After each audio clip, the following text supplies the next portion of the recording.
This is a PinGame Journal Pinball production.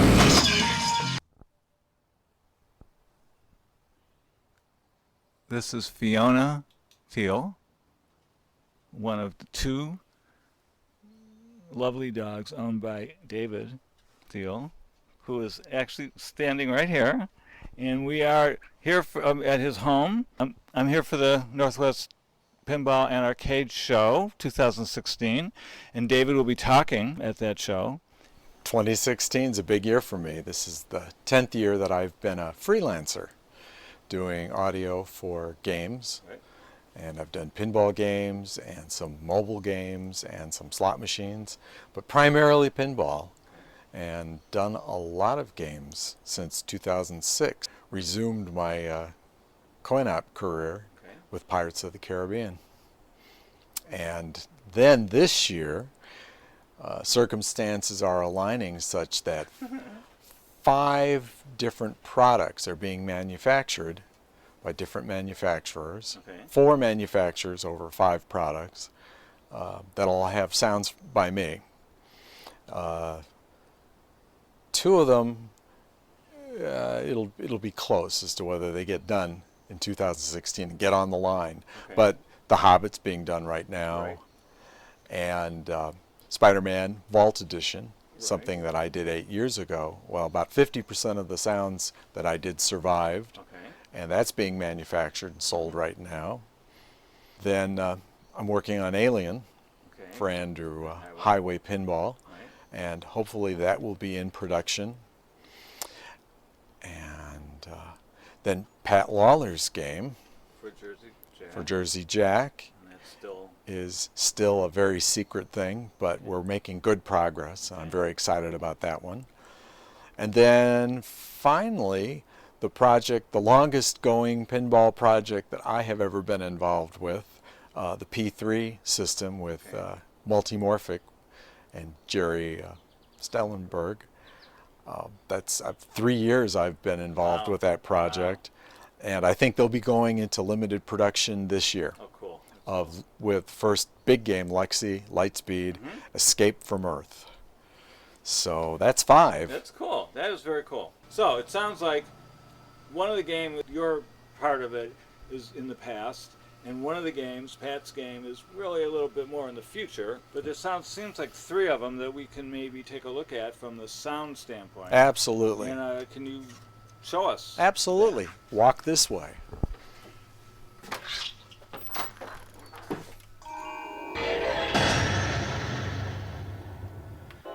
Okay, in the Hobbit, this is a feature that was added fairly recently in the Hobbit. It wasn't there a while back. There's a captive ball, we call them a Newton target, where there's a ball and a ball directly behind it, and you hit the one ball, and the energy of hitting that ball is transferred to the ball above it, and then that ball will move. So then if you hit it hard enough, there's a target down the line that will get hit if you hit the ball in the front hard enough. That's it. So it's kind of a kinetic switch is all. And in The Hobbit, that is associated with Thorin, the leader of the dwarves. What's been added was a thing that every time you hit him 5 times, then he gives you a reward. And so JP in the Netherlands built these little videos and made them into a little circular format that pop up on the right edge of the screen. So here, I work from the video. See, I get these, and I put these in my project. See, well, there's another one. So there's 2 videos, basically. The one, and that's a big reward, where the big hammers come together. And then there's a smaller one where all the dwarves are working, pounding on some molten metal. So that's what I get. I get silent movies. So that, and I know what the event is. I know we're working up. We're incrementally working toward giving you a Thorin reward. So I end up searching the original movie looking for sound effects that go with that. Okay, so we got that, but you know, and that's kind of good if you just did that. Okay, but it's not very attention getting in some ways. So then we add some stuff like some bells at the front of this that get your attention. Let me move this over to here so I can see what I'm doing. Oh yeah. And then what's this?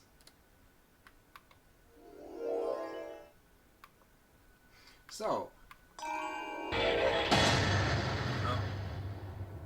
you get that.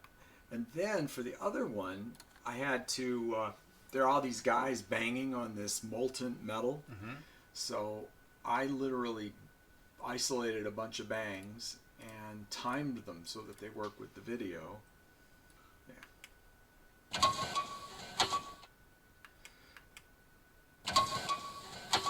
So all those bang bang, those are all timed very arduously to go exactly with the visual. Okay. Okay.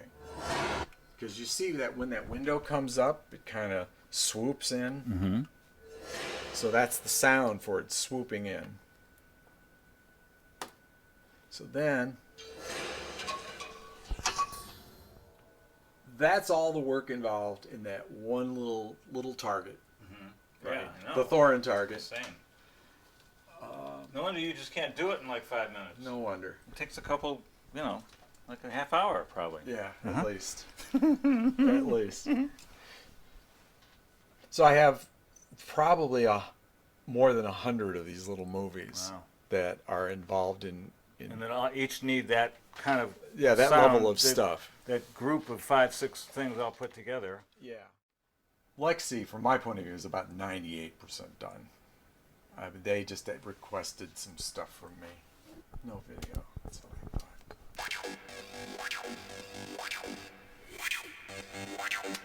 Oh, that's not very interesting.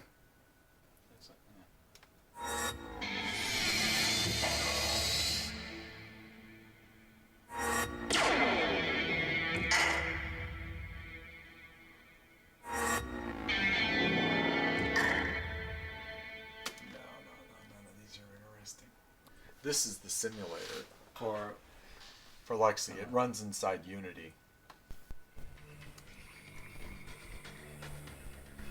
Yeah, so I mean, this is what the player sees. This is on the bottom 2/3. I mean, the ball's rolling over this, right? And we use the mouse in the simulator to simulate the ball. Oh, okay. Except obviously you don't Cool. The ball could do that. So when you simulate, let's see, is that okay? And one of these buttons. Okay, it's this button. So we can see that if we go in that chevron points to a physical ramp. It's an orbit, I believe. So if we send the ball up there, which I do with the M key, it starts a mode. Oh. No such thing as too much target practice. Semi-automatic flippers? Nice! So that's Lexi. A lot of call-outs in the game now. Come on! Bullseye! Bullseye! Nice shot. Nice hit. Because some portion of this game takes place in South Florida, right, in the swamp, and Lexi is dealing with the local culture. So we have a couple redneck guys, Right. and we have Lexi, and we're doing a target shoot thing. How do I drain the balls? Aim for the middle targets. I forgot.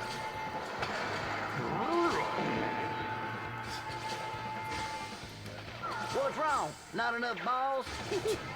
See, this is the art underneath the slingshots. Right. So when I hit the slingshots, you can see what happens. Maybe try aiming for the middle. So this is how the American team coordinates on Alien.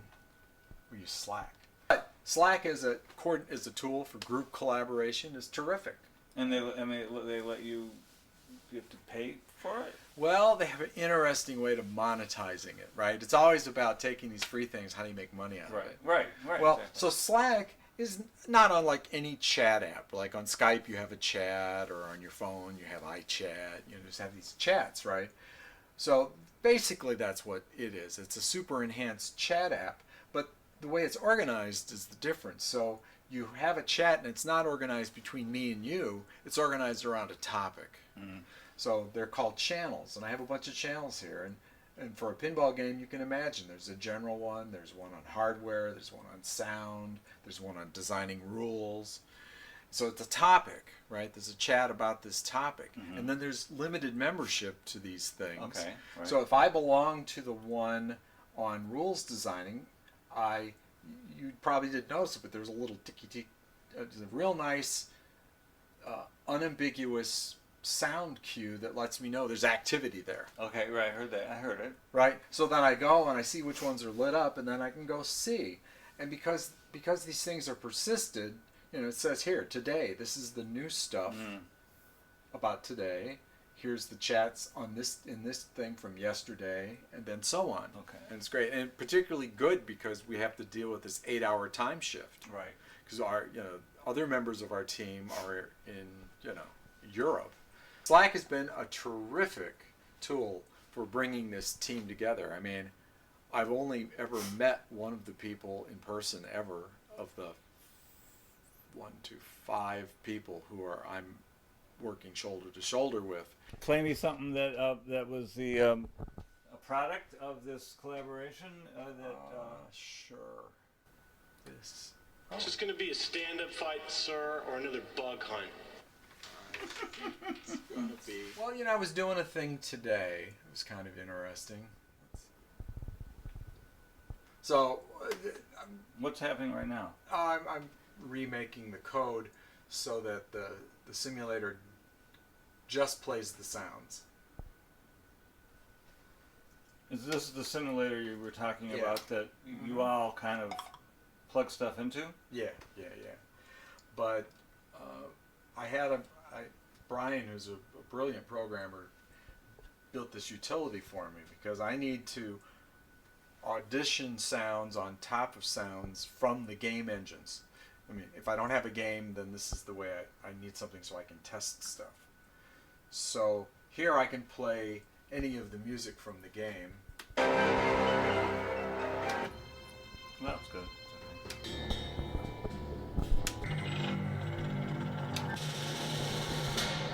So I have all the music from the game, and that's all on one row of the keyboard. Then if I want to audition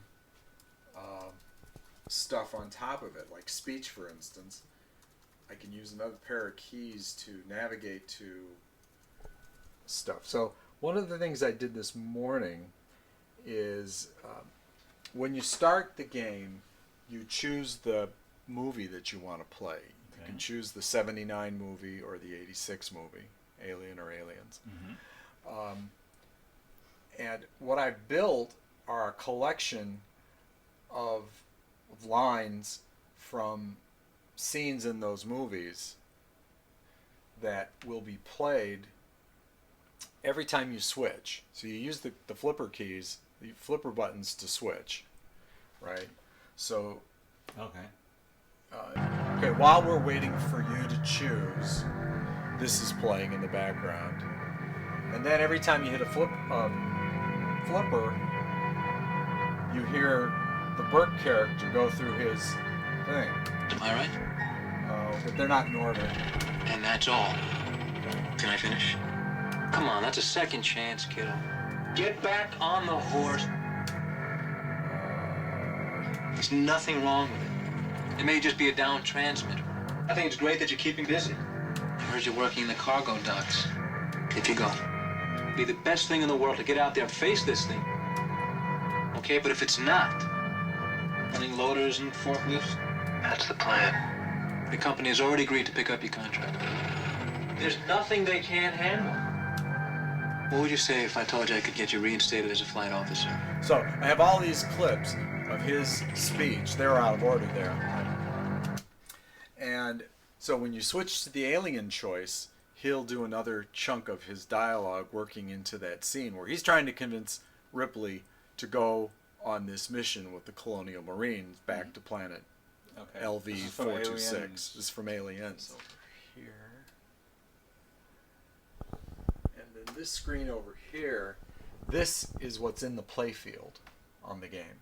This is the LCD that's in the playfield. Okay. Credits in.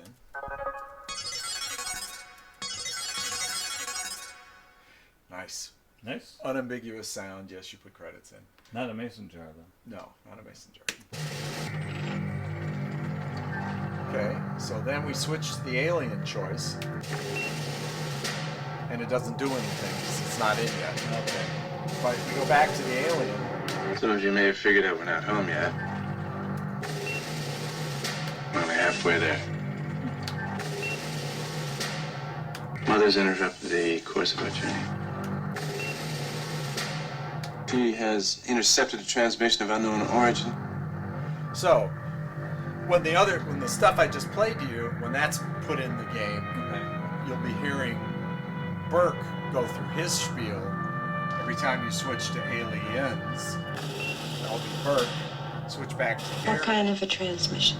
This is that briefing scene where Dallas is telling his crew they're going to have to go down to 426 to explore this beacon that Mother has awakened them halfway through their trip to discover. This will be Burke telling Ripley, please come down and come with us. Acoustical beacon.